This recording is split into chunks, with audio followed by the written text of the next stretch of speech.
My dears, let's continue the story. So, the main thing of why I'm doing this and why it should not be that silly that I'm talking about snow, like touching it, tasting it. Like, if why am I doing this? You have to understand that I come from a country where snow basically doesn't exist. So that changes the whole story. Because there was a time for me, maybe you cannot imagine this if you were born in North America, in Europe, most places where you have the seasons, we don't have winter. So there was a time that I remember very, very clearly. There was a time where I saw snow for the very first time. I saw it falling. I saw the snowflakes for the very first time. There was a time that I touched snow for the very first time. And there was a time that actually I wanted to taste it to see if it was like water. The closest to snow that I ever saw or touched in my life as a kid and kind of teenager was the type of frost that you have in the freezer. I was touching that and I was thinking like, oh, so this is what it feels like to touch snow. Many of you might not understand this because you were born with snow. Since you were babies, you have touched, you have played with snow, you have skied, you ice skating, snowboard.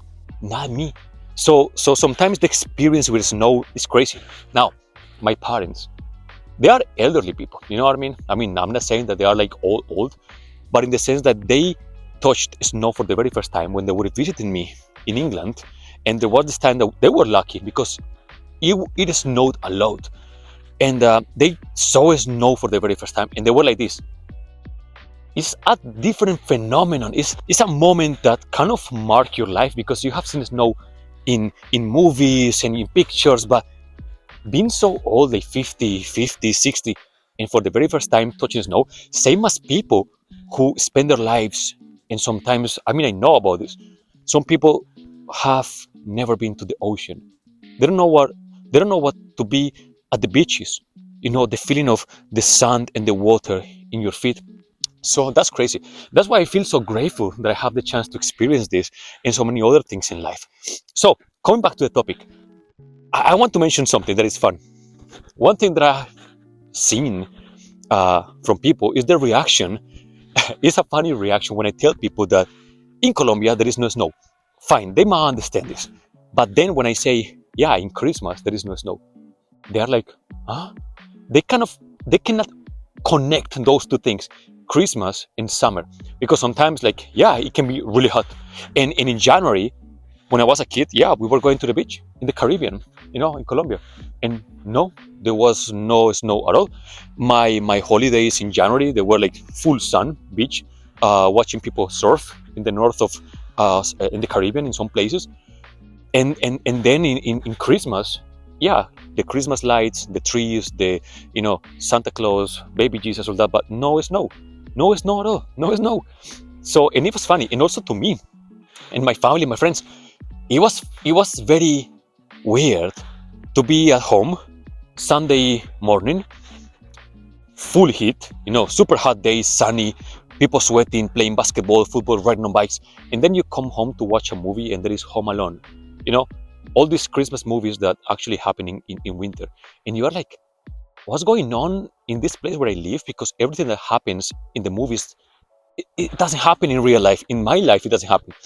So that's something like relationship between Christmas and winter and snow and all that.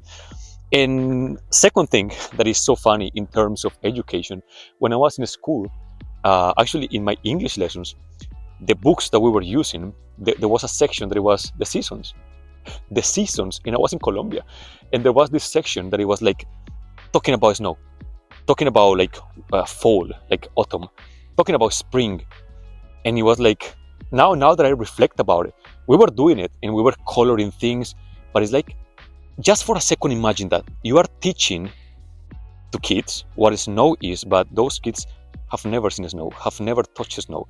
They don't know what it is to build a snowman, a snowman. They don't know what it is to build a snowman, and then they have to color snowmen and penguins and all that stuff. That's such a weird thing to think about.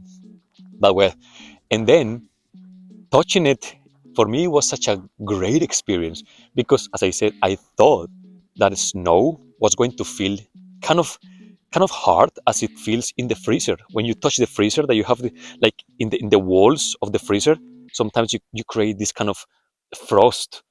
But then you touch snow when it's just uh, on the ground, when it's so soft, and you realize that when it just fell down, it's just so soft, so soft. You can literally lay down in snow. And then when it gets cold, it turns into ice, slippery ice that you can literally fall down. You can throw snowballs that you can make as hard as rocks, and you can actually, yeah, hurt somebody. So those are things that I learned, for example, when I was in my 20s. So then me talking about snow, I hope that now you understand why this might be a topic for me. And there are some people who, I don't know, I know a couple of friends in Spain, for example, and in the south of Italy. They are a little bit younger, but I know a couple of cases, and they have not seen snow yet. So this topic is not that silly. I'm just saying in the case you wonder, like, yeah, we know snow. No, no, no. Not everyone knows snow, and the experience it is to touch it, to taste it. Now, this snow right now. Oh, by the way, I can show you. There is a little fountain in this place. This now is slippery. This is the type of ice that you have to be careful about. This is a fountain. Frost, frost. Um, I tried this snow. This is snow. I don't know. This could be an experiment. Do you think all the snows around the world taste the same?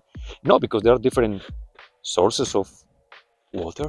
I don't know. But this one, for instance, this one, mm, mm, it has a flavor. It literally has a flavor. Some ideas with nothing else to say. I wish you an amazing and beautiful day. Please don't forget to subscribe, to comment, to like. It's gonna help me a lot. And well, I will see you very soon. Bye bye.